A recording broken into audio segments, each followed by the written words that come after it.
सम्मानित अवर सचिव अर्चना अवस्थी जी, लव अग्रवाल जी सहित शिक्षा विभाग और महिला बाल विकास विभाग के सभी अधिकारीगण, उपस्थित प्रेस मीडिया के सम्मानित साथियों, आज बहुत ही सुखद क्षण है खास करके मेरे लिए कि अक्सर ये हम लोग बात करते थे जब मैं शिक्षा विभाग में थी। आदरणीय शिक्षा मंत्री जी के अंदर में शिक्षा विभाग में जब कभी बैठक होती थी तो हम लोग हमेशा NEP 2020 की चर्चा करते थे और उसमें ये बातें आती थी कोलोकेशन की, बाल वाटिका और आंगनवाड़ी की। तो उसी समय से आदरणीय मंत्री जी के मन में ये भाव था कि ये हम कैसे एक साथ कोलोकेट कर सके और जो NEP का मूल उद्देश्य है उस उद्देश्य को हम आगे, जैसा हम सभी जानते हैं कि माननीय प्रधानमंत्री जी हमेशा कहते हैं 21st सेंचुरी स्किल्स को बढ़ावा देने के लिए, और इसी के तहत NEP 2020 उनके सोच का ही ये परिणाम है कि कैसे हम बच्चों को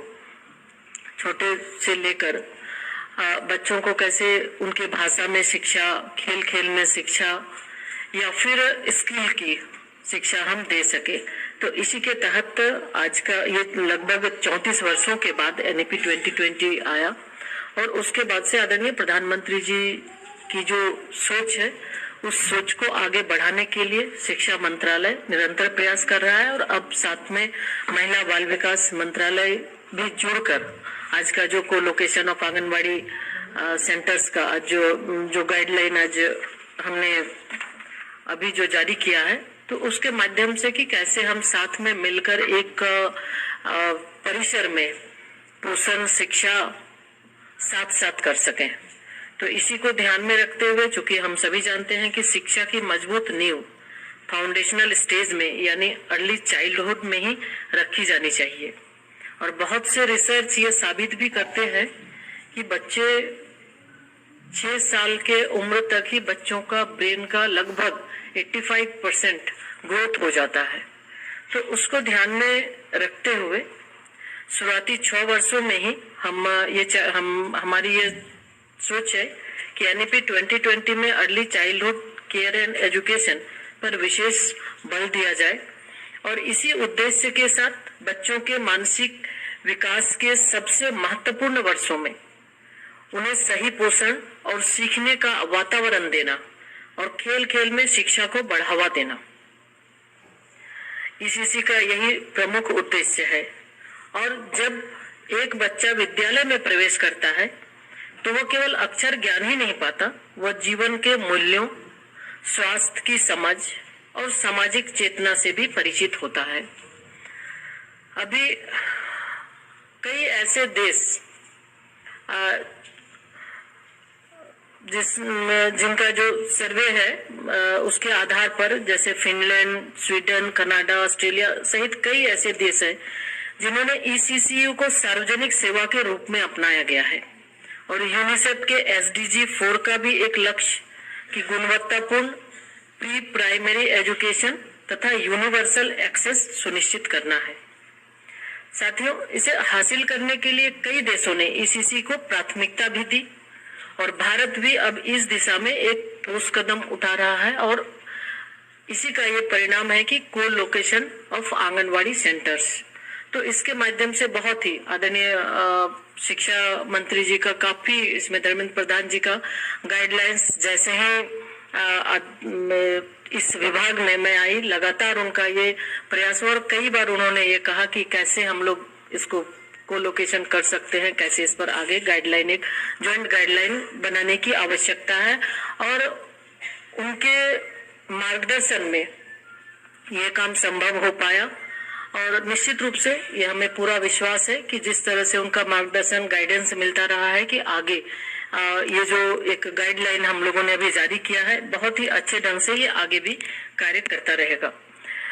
साथियों, इससे भारत भी इस दिशा में ठोस कदम बढ़ा रहा है जिसके लिए हमें एक मजबूत और मल्टी डायमेंशनल इंस्टीट्यूशनल फ्रेमवर्क तैयार करना है जिसमें स्वतंत्र आंगनवाड़ी,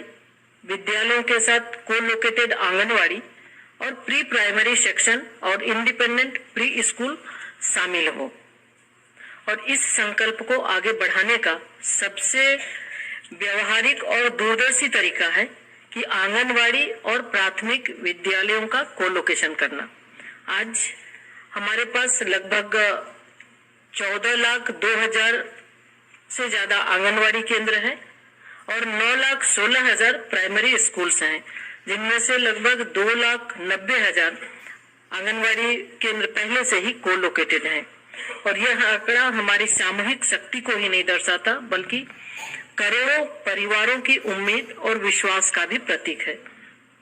और अब इसको गति देने के लिए हमें समान नियम और ऑपरेशनल क्लियरिटी सुनिश्चित करनी होगी। इसलिए आज हम यहाँ आंगनवाड़ी केंद्रों की को-लोकेशन के लिए दिशा निर्देश प्रस्तुत किए। और यह पहल स्वास्थ्य, शिक्षा और संस्कारों का संगम है। आंगनवाड़ी का आंगन और विद्यालय का प्रांगण मिलकर बच्चों के लिए एक चाइल्ड फ्रेंडली कैंपस बनाते हैं, जहां हर बच्चे को सुरक्षा, ज्ञान और पोषण का समुचित वातावरण प्राप्त होगा। साथियों, इन दिशा निर्देशों ने, आज जो दिशा निर्देश हमने जारी किया है, इस दिशा निर्देशों ने मुख्यतः 3 लक्ष्य इसमें रखा है कि पहला लक्ष्य है हर इनरोल्ड बच्चा आंगनवाड़ी से सहजता के साथ स्कूल में यानी कक्षा 1 में प्रवेश पा सके। दूसरा लक्ष्य आंगनवाड़ी और प्राथमिक विद्यालय के बीच में अच्छी कोऑर्डिनेशन हो, जिससे बच्चों को किताबों के साथ साथ जॉयफुल लर्निंग और प्ले बेस्ड एक्टिविटीज से उनका होलिस्टिक डेवलपमेंट हो सके। और तीसरा लक्ष्य प्राथमिक स्तर पर FLN के मजबूत आधार के साथ हर बच्चा बिना रुके उच्चतर कक्षाओं तक पहुंचकर सफलता का नया आकाश छू सके। और साथियों, जैसा आदरणीय प्रधानमंत्री जी हमेशा वुमेन लेड डेवलपमेंट की बात करते हैं, क्योंकि जो विकसित भारत का लक्ष्य माननीय प्रधानमंत्री जी का है, तो ये महिलाओं के नेतृत्व में विकास और महिलाओं की भागीदारी भी, इसमें वर्कफोर्स में महिलाओं की भागीदारी बहुत ही अहम भूमिका निभाती है। तो अभी जैसे हमने अभी एक फिल्म के माध्यम से भी हमने देखा कि जो बहनें जो बता रही हैं, तो उसमें कामकाजी महिलाएं, जो SHG से जुड़ी महिलाएं हैं, अपने बच्चों की देखभाल और दैनिक काम के लिए उन्हें कहीं ना कहीं अपने जो काम है उसका सेक्रीफाइस करना पड़ता है, उसको विवश हो जाती है काम छोड़ने के लिए कि बच्चों का देखभाल करे या फिर वो काम करने जाए। तो इसी स्थिति को देखते हुए कि उनका आजीविका भी ना छूटे और बेहतर ढंग से वो काम भी कर सके, तो आंगनवाड़ी सेंटर जो कोलोकेटेड है, आंगनवाड़ी सेंटर के साथ साथ कई क्रेजेस भी चल रहे हैं, जिसके माध्यम से कि अब हमारी जो कामकाजी महिलाएं हैं उनके लिए ये सुविधा हो सके और बिना आजीविका छोड़े वो काम कर सके, ताकि देश के अंदर जो एक लक्ष्य है माननीय प्रधानमंत्री जी का, उसमें व्यक्तिगत रूप से उनके विकास में बाधा ना हो और देश की प्रोडक्टिविटी को भी नुकसान न पहुंचे। तो इसको भी ध्यान में रखा गया है। और अब एक इंटीग्रेटेड हम लोग एक ही स्थान पर मिल सके, इसके लिए भी महिलाएं निश्चिंत होकर अपने कार्यस्थल पर पूरे आत्मविश्वास के साथ योगदान दे सके। इस पर महिलाओं को सशक्त बनाने के लिए भी ये एक योजना तैयार की गई है। और साथ ही साथ हम सभी जानते हैं कि बच्चों का पहला शिक्षक माँ ही होती है, और माँ के साथ साथ पहला शिक्षक उनका परिवार भी होता है। तो इसलिए विद्यालयों के साथ आंगनवाड़ी केंद्रों की कोलोकेशन को सफल बनाने के लिए सरकार के साथ साथ हम ये आग्रह करेंगे अभिभावकों को भी, माता पिता को भी, उनका भी सहयोग और समुदाय का सहयोग बहुत ही